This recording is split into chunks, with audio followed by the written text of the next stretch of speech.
Hello YouTube. Today it's Saturday and I'm free, so I'm going to go to my sister's work and print out the first pages of my manuscript.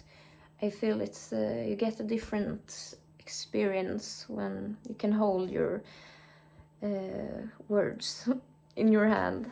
And later on I will go to the cinema also. I'm going to see Hail Mary.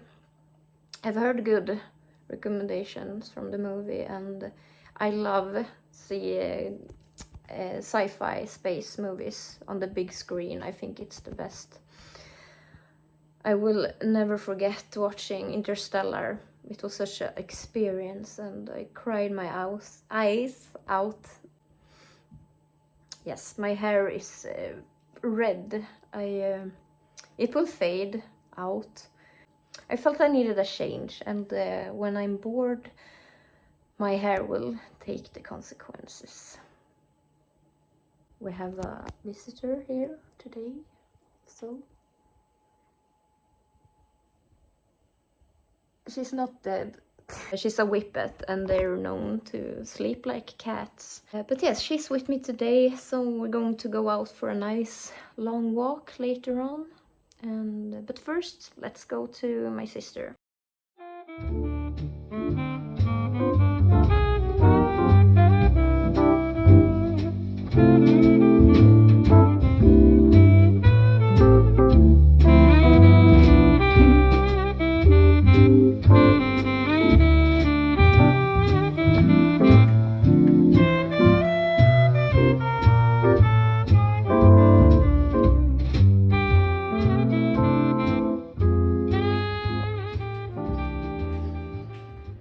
Hello, I'm back from my sister's work. She is working at a second-hand shop, and a funny thing happened when I just got there. She said, "Oh, I'm making a photo shoot, and I need a model to wear these clothes, and it will be perfect with the red pinkish hair, because it was a I can put it here. It was a photo shoot with pink colors, the purple, and so it got useful, my hair. And I got this book also. It's about chess. That's the only thing I know. And I do like to play chess, and was looking for chess books. So yes, I will give it a read. I have written out also my first 2 chapters of my novel, so I can read that to you also. But first I have to go for a walk with my dog. So let's do that first.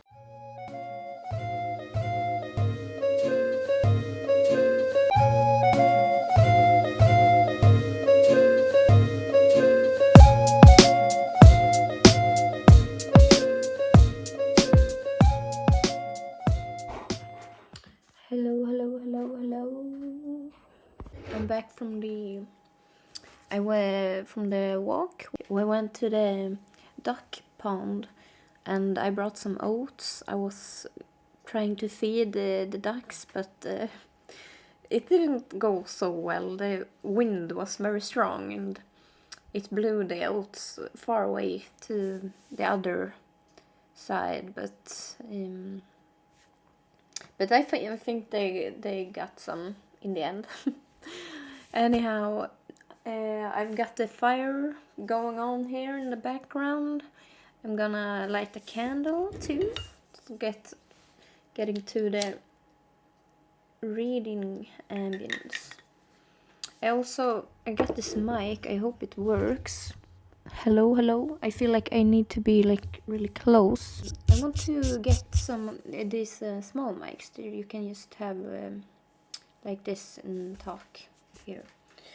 And I've got coffee. But I don't really know if I'm going to read the first or second chapter. Maybe I'll just start from the beginning and see how far I'll go. Yes, I'm just gonna start. I'm nervous. Okay, let's do this. Chapter 1. The Sunburn Orbit Motel. When Jack Miller woke up, he couldn't smell the alcohol or the tobacco anymore. Not because they weren't there. Billy just stank too much. The motel room was stale, heavy with sweat and old smoke. The blinds were down, yet the space still sat in a dirty yellow light. A strip of sun slipped through a broken slat and landed on Billy in the bed beside him. He snored, and the blanket was pulled up over most of his face, luckily. I wanted to be like very LA noir feeling in the beginning, with dirty motel and cigarettes, and yes. As Jack walked toward the bathroom, his eyes drifted to Billy's nightstand. The ashtray was there, a cloudy bottle too, with a strange liquor still clinging to the bottom. Billy had drunk too much last night. He usually did. Jack stepped into the bathroom and flicked on the light. It blinked coldly against the pink tiles before settling. He studied his reflection in the mirror. His dark hair had grown too long, falling like a curtain over his forehead. With a haircut and a night of decent sleep, he might have looked like himself again. As it was, he didn't quite recognize the man staring back. But it wasn't just his looks.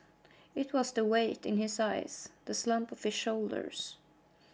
A month earlier, Jack had been excited, proud even. His first real assignment, accompanying a situational observer. He hadn't really known what that meant at the time, but it had sounded important. Coffee break.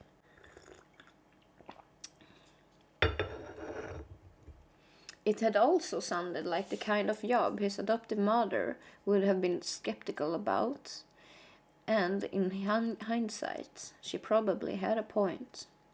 A situational observer, for those unfamiliar with the title, is someone who can look at a place, an object, sometimes even a person, and see how things will end.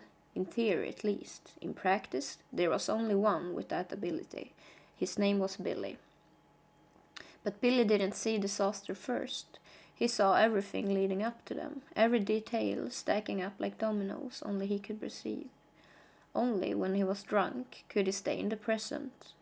Jack, his assistant, had to follow along and try to keep things together. Jack stepped out of the bathroom and walked over to Billy, studying him for a moment. His messy brown hair was flattened and twisted by the pillow. "Billy." He shook him by the shoulder. No response. They needed to check out by noon. Jack glanced at the window. A little light might help. He yanked the blinds open and squinted. It took a moment for his eyes to adjust before the view came into focus. The empty parking lot and the highway stretched past it. The landscape was dry and yellow. A lone desert mountain rose on the horizon, jagged and sharp, like the Grand Canyon in the old history books about Earth. Yes, I want the setting to be in like a desert town. I got inspired by, I saw a really good anime, Cowboy Bebop, and I just love the western feeling with the space and yes. Dust swirled in faint green currents along the asphalt, catching the pale sunlight in strange streaks. "No, please." Billy sounded like he had just clawed his way back from somewhere unpleasant. The light folded down.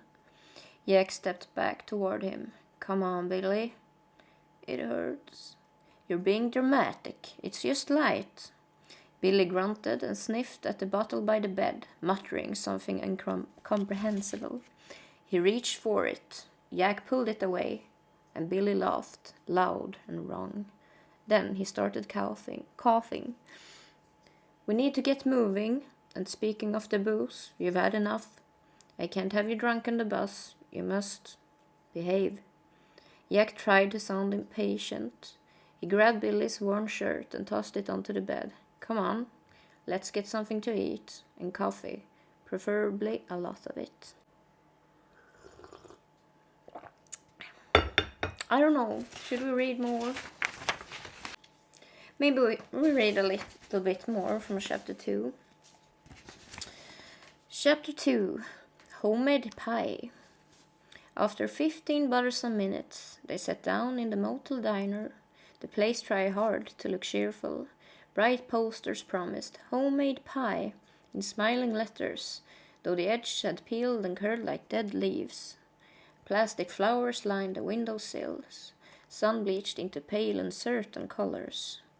And in the corner, a jukebox played an old earth relic, Lonesome Yodel Blues by the Delmore Brothers. Dry Americana that warped every few seconds, as if both the song and the planet it came from had long since given up. Jack glanced around the diner.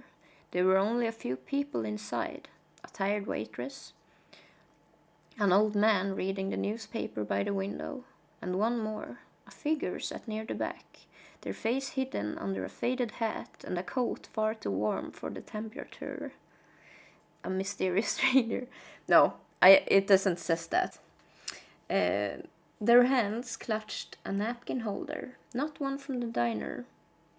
Ever so often, their gaze flicked to Jack, lingering just a bit too long. The song played softly in the background. Here's the song. I'm not going to sing, but it goes. But sometime you will think there of someone beside yourself, and you'll be sorry for what you done. Oh lady, oh lady. It's yodeling. Jack didn't notice the man staring. The fact was, years ago, Jack had bumped into someone on the street, literally. He didn't even remember, but that someone had never forgotten. That, however, is another story. So this, we call him Mysterious Stranger. He has a part in this story, but not now. He will come later, but he's a man that follows them. Okay, let's continue a bit more. A serving robot rolled up to their table. Its metal frame painted a hopeful shade of red. A digital face flickered to life. Good morning. Today's special is apple pie. Billy didn't look up. Don't bring me anything. Please place your order, the robot replied. Jack sighed. 2 coffees and pancakes. Order confirmed. The robot paused, its head tilted slightly toward Billy. Would you like pie? No, Billy said. If you bring me pie, the waitress will trip on the way back to the kitchen. The robot blinked. Error. Reason not recognized. Billy finally looked up. I recognized it. If you didn't know Billy, you'd think he was superstitious or paranoid or worse, hostile. The robot remained still for a moment. Would you like me to alert staff? No, said Jack, rubbing his face. Please don't do that. Just bring the food. Accepted. The robot rolled off. You actually mean that? Jack lowered his voice. Or are you just trying to start a fight with the furniture now? I mean it. A few seconds passed. Anyway, we're supposed to be in Yellow Ridge in a couple of hours. We have to remember to get off at Sugar Bay. Billy glanced out the window. That's optimistic. It's just another observation site. That's what they said last time too. The robot rolled back to their table. Clumsily, it set the breakfast down. A splash of coffee sloshed over the rim and onto the table. Enjoy. Billy stared at the cup like it had personally offended him. Aren't you going to drink that? Jack asked, shoveling a forkful of pancake into his mouth. Okay, I think we'll stop here. But yes, that was a bit of the beginning. So it's I like it when Well, I do explain a bit in the beginning, but I like it when you're just getting thrown into a scene, and I have been unsure if the chapter 1 is necessary or if I should just start the first chapter in chapter 2 at the diner scene. But it was really fun to read. I think I'm going to make another video. In the next video, maybe I'll talk a bit about how the story, I came up with the story and get inspired by music. I have a whole soundtrack for my book. It's mostly bluegrass. Yeah. Okay, I think I'll end the video here. I can let you know later how the movie was, if I recommend it or not. Bye!